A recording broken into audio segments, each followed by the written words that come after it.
Fala galera, vamos acompanhar aí a turma do Equipe F trazendo as principais notícias do dia, informações sobre o meia Oscar e tudo sobre Palmeiras e Flamengo. E também a preparação da seleção brasileira para encarar o Senegal. Vamos acompanhar aí. Mais de um profissional, e a segunda opinião que ele teve era de que poderia levar a carreira como atleta normalmente. Hoje, como você acabou de dizer, ele teve um sinal e tanto. Então que ele tenha capacidade de seguir a vida, porque tem muita vida pela frente, dá para cuidar desse problema e seguir a vida com muita tranquilidade. Eu torço, o Oscar é bom sujeito, bom menino, e eu espero que ele possa se recuperar. Se não for para jogar futebol, que tenha uma vida extensa pela frente. Tetra, lógico que a gente sempre, quando olha para você, lembra de seleção brasileira, mesmo quando o jogo não tem aquela importância ou não é um jogo oficial. Importância até que tem, porque são poucos os testes que o Ancelotti vai ter daqui até a Copa do Mundo. Você já começou a pensar nesse jogo de sábado, Brasil e Senegal?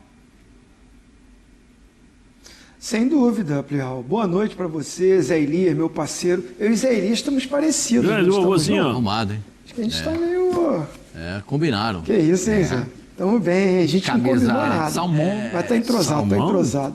Tudo combinado para dar renda. Não, o seu do Zé é preto, é preto. O meu é isso, Zé? A camisa. Não, a minha é rosa. Salmão. A camisa... Salmão? A minha é salmão e o terno é azul, mas estamos parecidos. Explica para ele, É bom parecer com você, Zé. Desmontou seu salmão. Não, mas o meu é rosa. Por favor, o meu é rosa. O do Zinho se parece mais com o salmão. Tá bom. Tá arrumado, hein, Zé? Tá bom. Não vou discutir. Pascoal, o pessoal faz milagre aí no camarim. Você tá com estilista, né, Zé? Agora tá estilista. Vovozinho tá... Atrapalhamos o Fala, Zinho. Ah, vovozinho. Não, que isso. É porque eu vi o Zé Elias assim, arrumadinho, eu falei, eu acho que eu tô parecido com o Zé Elias. Um dia eu chego lá. Muito mais bonito. Um abraço ao Pascoal também, ao fã de esporte. A seleção brasileira sempre nos interessa, né? Apesar que as datas FIFA, né? Eu confesso para você que pelo Brasileirão tá tão intenso, briga na liderança, briga para quem vai para a Libertadores, briga na parte de baixo, Sul-Americana, essas oscilações todas, acaba sendo mais empolgante, né? A gente fica muito mais ligado. Mas você tocou num ponto que eu acho que é o fundamental. A seleção brasileira, para mim, hoje, a gente está torcendo muito para que o Ancelotti encontre os melhores jogadores, a melhor formação, o melhor sistema de jogo, que os testes sejam feitos e ele possa tirar as dúvidas, porque o mais importante é o ano que vem, né? Na última convocação, acho que tem mais uma data FIFA, né? Para depois ter a última convocação, a final, mas que nessa última convocação final ele possa ser bem estrategista, né, para montar o grupo, para que o Brasil forme realmente um time. Hoje nós temos bons jogadores, alguns ótimos jogadores, mas que precisa o Ancelotti, com a sua capacidade, formar uma equipe, né, formar um grupo, e assim possa buscar o Hexa. Hoje está um pouco distante, né, mas eu ainda acredito que possa ser montado e vai servir para isso a data FIFA, para as chances para alguns atletas. A gente vai ver aí o Luciano Juba falando, uma oportunidade, imagino como é que ele deve estar, né? A expectativa, primeira chance na seleção, né, Zé Elias? A gente sabe muito bem como é que é isso. É demais que ele possa aproveitar, mas eu queria aqui, principalmente, deixando um pouco a seleção e deixando o campeonato, para fazer aqui as minhas orações e desejar para o Oscar o melhor para a vida dele. Eu me sensibilizei quando você botou lá no grupo, porque a gente torce pelo ser humano, pela saúde. Deve ser difícil para ele essa dúvida, né? Vai continuar jogando, não vai continuar jogando? Se continuar jogando, espero que seja saudável, bem, tudo corra bem para ele e ele continue nos presenteando com o futebol que ele ainda tem. Mas se não for para continuar jogando, ele já nos presenteou com muita coisa boa, tem uma carreira linda, maravilhosa. O mais importante para ele é a saúde. Tá bom, Oscar? Eu desejo o melhor de Deus na sua vida. a gente ainda vai ter a participação do Eduardo Afonso via link no Equipe F de hoje, trazendo as informações desse dia tão difícil do meio-campista Oscar. Zé, você viu ali, a gente mostrou agora há pouquinho também, tanto na escalada ali nas manchetes, quanto depois na tarja, que o Flamengo preparou um documento, um dossiê, com sugestões para a evolução do futebol brasileiro, principalmente na área do fair play e, através dessa coisa do fair play, a sugestão do fim dos gramados sintéticos. Não sei por quê. Boa noite, Plirra. Boa noite, Pascoal. Boa noite, vovozinho. Boa noite a todos. Boa noite, parceiro. Isso aí está muito mais... Está muito claro, né, que é uma resposta àquilo que o Palmeiras vem fazendo, que a Leila se manifestou. E o famoso toma lá da cá. Toda ação tem uma reação, né? Ou ela é igual ou ela é contrária à sua. Essa reação é aquela para você tentar realmente criar aí um clima, não vou dizer um clima hostil, não é isso, mas é aquela cortina de fumaça para realmente tentar amenizar o que está acontecendo, né? Tanto no Campeonato Brasileiro como também essa questão dos gramados sintéticos que nós temos aqui no Brasil, mas eu vejo muito mais uma guerra fria entre os dois clubes, uma provocação para justamente tentar abalar um pouquinho e lá no dia 29 e também no Campeonato Brasileiro tentar atrapalhar um pouco, mas eu acho que isso aí vai ficar fora do futebol. Eu acho que tanto o Felipe como os jogadores do Flamengo e o Abel, principalmente com os jogadores do Palmeiras, eles conseguem se fechar, esquecer isso daí, mas eles sabem, né, eles não vão deixar entrar no grupo. Eles sabem da importância que é o jogo, que será o jogo entre os dois na Libertadores, mais o Campeonato Brasileiro. Ainda mais agora que o Palmeiras tropeçou contra o Mirassol, o Flamengo chegou, então isso tem uma outra forma como você pode se utilizar dentro do vestiário. Eu acho que os dois são pessoas experientes, o Felipe já viveu isso muitas e muitas vezes como jogador, como treinador acho que talvez seja a primeira grande experiência nesse sentido de você ter que administrar uma situação como o Flamengo e o Palmeiras no Campeonato Brasileiro e sabendo que lá na frente você tem uma competição, uma final de Libertadores. Mas são experiências. Eu acho legal lembra muito os anos 90, aquela provocação entre Vampeta, né, o pessoal do São Paulo, aquelas coisas todas. Eu acho que se não extrapolar o limite, né, das provocações ou do toma lá da cá, eu acho que isso vai deixar o ambiente, o clima mais assim, aquele ambiente fervoroso, sabe, para um jogo bem pegado. Eu acho que isso é legal, isso é bom. Desde que não exceda um limite. E para quem não entendeu, o que tem a ver fair play financeiro com campo sintético é a alegação do Flamengo. A gente vai mergulhar nesse assunto durante o Equipe F, mas a alegação do Flamengo é que os clubes que jogam em gramado natural têm um gasto mensal maior por conta do campo natural, por conta do gramado. O gramado exige um investimento, a manutenção do gramado exige um investimento muito maior do que no campo sintético. Mas se você botar esse gasto no meio de todos os outros que um clube de futebol tem, talvez seja um gasto irrelevante. Mas a gente vai conversar daqui a pouquinho e também ainda em cima de Flamengo e Palmeiras, mostrar quem tem mais banco nas duas próximas rodadas do Campeonato Brasileiro por conta dos desfalques causados pela data FIFA. Quem tem dúvida? Reservas mais potentes, mais fortes. Vocês têm alguma dúvida a respeito disso? É melhor a gente ver. Não tenho dúvida nenhuma. Na sequência do break, Osvaldo, no ar, Foro Esporte, estamos de volta. Agora vamos falar de seleção brasileira. No sábado, a seleção enfrenta Senegal, 1h no horário de Brasília, com uma novidade. Eu não sei se vai ser titular, imagino que não, talvez entre durante a partida. É mais provável que o Alexandro seja o lateral esquerdo titular, mas o Luciano Juba não está nem aí, ele já está feliz da vida de estar fazendo parte nesses dois jogos da FIFA da seleção brasileira. Vamos ouvir o lateral do Bahia? Bora botar no ar. Todo mundo está falando que é uma posição que está sendo difícil de achar alguém, né, para estar jogando, né, mas a gente sabe que tem grandes jogadores nessa posição, né, não é à toa que estão sendo convocados, né, então eu creio que o Mister está observando bem e tenho certeza que ele vai escolher os melhores jogadores para estar fazendo essa função. A gente tem o sonho, né, de chegar na seleção pela primeira vez, então graças a Deus eu consegui isso, né, mas a gente sabe que todo jogador sonha em jogar uma Copa do Mundo, né, então creio que se eu continuar, né, me destacando no meu clube, né, puder aproveitar essa oportunidade da melhor maneira, né, creio sim que com fé em Deus posso ter chance de estar nessa Copa do Mundo também.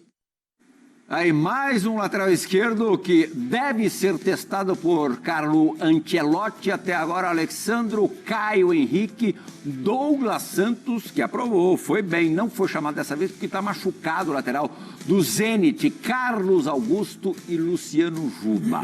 Tetra, como é que você vê essa briga aí para as 2 vagas de lateral esquerdo para a Copa do Mundo? Assim, se não acontecer nada, né, parte física com o Alexandro, eu acho que a briga é só por uma vaga, até pela declaração que o Ancelotti deu na última convocação. Eu estava lá presente e ele falou sobre o Alexandro, assim, como o titular da posição, é um cara que bem fisicamente cumpre aquilo que ele precisa, que ele gosta. Assim, eu entendi que esse atleta, tudo correndo bem fisicamente com ele está na Copa do Mundo, então vai ter a briga pela 2ª vaga. Não sei se vai levar 3, né? E às vezes tem convocado 3 lateral esquerdo, né? É uma briga muito, assim, eu não diria que tem alguém largando muito na frente, não, para a 2ª vaga, né? Para a primeira, para mim, o Alexandre já está. Então, o Luciano Juba, se tiver uma oportunidade, ele tem que pegar como exemplo o Paulo Henrique, do Vasco, que teve uma oportunidade, foi bem, né? E voltou para a seleção. Novamente tem a chance de tentar se firmar, o lateral direito, porque para mim são as laterais, como diz o Pascoal, são posições que estão muito em dúvida, né? Principalmente o segundo nome. Então eu acho que ele tem que se agarrar a isso, tem a oportunidade, tem que desfrutar, jogar na seleção brasileira, vestir a camisa da seleção brasileira é um privilégio, é uma honra, é um orgulho muito grande, né? É o ponto máximo para um atleta, é o sonho de um atleta, pelo menos eu penso dessa forma, e eu acho que ele deve estar assim, muito feliz, tenho certeza, eu vivi muito isso que ele está vivendo, as primeiras convocações, as primeiras oportunidades, e também jamais cascudo dentro da seleção, quando tinha a convocação, eu ficava observando, queria ouvir o meu nome, um momento de comemoração, de um sonho realizado, de aquilo que você faz na sua carreira toda, para mim é para vestir a camisa da seleção brasileira também, ser campeão pelo clube, vestir a camisa dos clubes que nos dá a oportunidade, mas se ser convocado para a seleção brasileira, o país do futebol, com milhões e milhões de jogadores que existem no mundo, né? Jogadores que já vestiram essa camisa da seleção, que brilharam, na lateral esquerda, então nem se fala, né? Cada cracaço. Então o cara vestir a camisa da seleção é um momento único e ele possa aproveitar, tem potencial, é bom jogador, se destaca no Bahia e por isso é merecedor dessa chance. Acho que todos concordamos com o Zinho que o Alexandro é o primeiro da fila. O que pega para o Alexandro é a questão física. Este ano foram 7 lesões musculares. Na Copa do Mundo passada, o Alexandro se machucou, então não deixa de ser uma preocupação e você tem que ficar ainda mais atento, mesmo que ele seja chamado, apesar dessa questão, com a possibilidade grande do reserva do Alexandro participar da Copa do Mundo. E aí, Zé, o que é mais interessante? Você ter um lateral com características parecidas com a do titular ou diferentes? Porque o Luciano Juba, a gente vai até mostrar, é meia de formação, um jogador mais ofensivo. Sim. Ele virou lateral com o Rogério Ceni. Ele virou lateral barra na fase de defesa, na fase defensiva, né? Porque com a bola nos pés ele vem jogar por dentro, ele joga na posição que ele cresceu fazendo, né? Por dentro. Ele é uma das grandes armas da equipe do Bahia, porque é o homem que muitas vezes chega por trás, ele arma a equipe, ele finaliza, nós vimos um gol aí, mas ele participa muito da armação do jogo da equipe do Bahia. Eu não sei qual será a intenção do Ancelotti e se vai utilizá-lo dessa maneira. Né? Olha, você com a bola, você vem por dentro, sem a bola, vai lá na fase defensiva, você faz a tua função ali como lateral, porque quem fazia muito essa função era o Marcelo, né? Sim. O Marcelo fazia muito isso, fechava, vinha por dentro para participar como se fosse um armador, né? Fazia razoavelmente bem, né? O Marcelo era impressionante, a facilidade que ele tinha para jogar. Eu estou só fazendo uma comparação. Sim, claro, porque não, para entender perfeitamente. São os movimentos feitos pelos atletas, né? Não qualidade, porque respeitando muito o Luciano Juba, mas o Marcelo era acima da média. Top mundial. Era acima da média. Mas eu acho que é bom para ele aproveitar. Agora depende, como eu falei. Eu não sei se ele consegue fazer essa função de lateral, jogando em cima da linha, porque os times que vão jogar contra o Brasil, dificilmente eles dão as possibilidades dos corredores, né? Seja por dentro, ou seja pelos lados também. Mas mesmo... com o posicionamento dos atacantes, hein, Zé? Com o posicionamento dos atacantes, acho que nem precisa mais desse lateral, né? Então, é isso que eu ia falar, né, Zinho? Depende muito da forma como a seleção será colocada, porque, como eu falei, você tem as equipes que jogam fechadas, né? E aí, por isso, eu acho que o Ancelotti conta muito nessa questão do 1 contra 1 pelos lados do campo, porque uma das formas de você quebrar essas linhas de marcações, né, são realmente essa possibilidade do 1 contra 1. E aí entra a questão do Juba, né, vir por dentro, para ser também um armador, que muitas vezes é necessário. Porque você tem o Casemiro, que é um cara que fica um pouquinho mais, né, aí depende da formação, se será com Bruno Guimarães, ou com Paquetá, ou com 3 ou com 2, né, e um na frente. Depende muito daquilo que o Ancelotti falou, porque o Ancelotti já deixou bem claro que ele vai utilizar vários sistemas de jogo, dependendo dos adversários. Então, assim, eu acho que é uma boa oportunidade e ele tem que aproveitar. Só aproveitando, se vocês puderem me deixar falar 2 minutinhos, o Zinho falou sobre a primeira convocação, né? A minha primeira convocação, por incrível que pareça, o Corinthians não me avisou. Eu jogava futsal, e o futsal que me bancava, né, para poder até fazer os treinamentos de futebol de campo. E quando você tem sub-17, a seleção brasileira, não sei se eles continuam fazendo esse trabalho, a seleção brasileira convoca o jogador do primeiro ano, ou seja, que tem 16 anos, que nasce após agosto.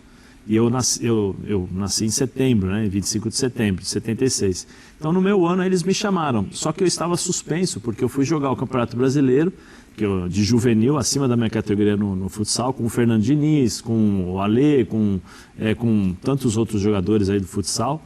Qual Alê? O Alê Oliveira. Alê Oliveira. Alê Oliveira. O Guto, tinha... É ele mesmo, gente. Carioca, tinha... Nosso time, nós somos campeões brasileiros. Sandrinho Falseta, que depois foi campeão mundial com a seleção brasileira. E quando eu voltei, eu fui suspenso pelo Corinthians por tempo indeterminado. E durante a minha suspensão, eu fui chamado para fazer essa seletiva, ou teste, né? Para o treinador conhecer os jogadores, e o Corinthians não me avisou. Eu fiquei sabendo através do Jefferson Batista, que hoje é o empresário do Igor Jesus, que era meu parceiro de clube. A minha primeira... Depois a vida deu volta. Para a seleção sub-17. Sub-17. Aí... E a seleção, era juvenil? Juvenil. Era a seleção do Ronaldo, né? Que o Ronaldo jogou depois e tal. Aí a minha primeira convocação realmente oficial foi dia 22 de dezembro de 1994. A primeira vez que a seleção do tetracampeonato mundial se reunia para jogar após o título. Né? Que aí depois, quando o Zinho falou, né? O jogo das faixas. Jogo das faixas. Quando você entra no vestiário e você começa a ver, né, as pessoas, ver os jogadores. Então ali tinha Zinho, tinha Dunga, tinha Zinho Branco. te recebeu bem lá? Recebeu. Não, o Zinho sempre foi muito bem educado e já tinha jogado também com o Branco, né, na seleção no Corinthians. Então, assim, eu espero que os jogadores brasileiros possam recuperar essa vontade de jogar pela seleção brasileira. Eu acho que os jogadores aqui do Campeonato Nacional têm isso, né? Imaginam isso. Sim. Mas que eles possam resgatar, sabe, o orgulho de poder jogar numa seleção brasileira e dar importância Hoje a isso. o Matheus Cunha deu uma declaração, que a gente vai até colocar no ar agora, as aspas, que tem um pouco a ver com o que você está falando sobre representar a seleção brasileira e de que maneira representar a seleção brasileira. A gente vai colocar no ar, eu vou ler aqui, depois vou pedir para o Pascoal falar um pouco sobre o que disse o Matheus Cunha. já vai entrar no ar nesse instante. Sim, Zé, Também acho. acho que sim. tua sensação é que o Pedro vai começar o jogo contra o Palmeiras? Vai pro jogo. Não sei se vai começar jogando, não sei. Isso não dá para afirmar, mas com certeza ele estará à disposição. Eu não sei se eles terão, nesse caso o Pedro, terá condições normais para começar uma partida. Mas ele já está lá, junto, à disposição, já é um grande passo. Eu acho que eles treinam, né, Pascoal? O grande problema não é da que o lesão... cara fica deitado na O problema cama. da lesão é o choque, né? O problema é porque toda hora você apoia o braço. Mas né? parte Toda hora você- física, provavelmente, ele deve estar treinando, né? E o Pedro escora, né? Os adversários, usa também para... Então, mas treinar, ele deve estar treinando já. Mesmo porque ele pode fazer tudo menos ter Esse contato. choque, né? Choque, contato. No caso, eu também acho difícil o Paulinho voltar para jogar. O Everton... E o negócio do Paulinho foi barra pesada, né? Foi cirurgia, teve que fazer uma outra cirurgia na perna. Então eu acho difícil ele voltar, mas já fico feliz, né, de vê-lo poder treinar, do Everton poder treinar. Quando o jogador se machuca, essa é a melhor. O jogador passa aquela fase terrível, o Zé e o Zinho se machucaram, eles sabem disso. A fase terrível é a lesão e o período de recuperação. O Zé machucou mais os outros do que se machucou. Não, o Zé se machucou também. O Zé se machucou. Ele está me provocando. 30 segundos para terminar. E esses caras voltando... Você chega em Jacareí em 1 hora? Chego. Então liga na ESPN às 9h30, viu, Tetra? Reprise do resenha especial de 10 anos com a família Antunes. Eu já vi espetáculo, veja mas de vou ver de novo. novo. Espetacular. Veja de novo. Espetáculo. O Tetra ali, ó, no terninho, o Tetra do lado do Zico. Do lado do Zico. Os moleques passaram tudo correndo, aí o Zico ficou para trás. Aí para hora de tirar foto... Vitor Roque será julgado pelo Superior Tribunal de Justiça Desportiva na próxima segunda-feira, dia 17 de novembro. O atacante do Palmeiras foi denunciado pelo post homofóbico que publicou no início de outubro, após vitória por 3-2 em cima do São Paulo.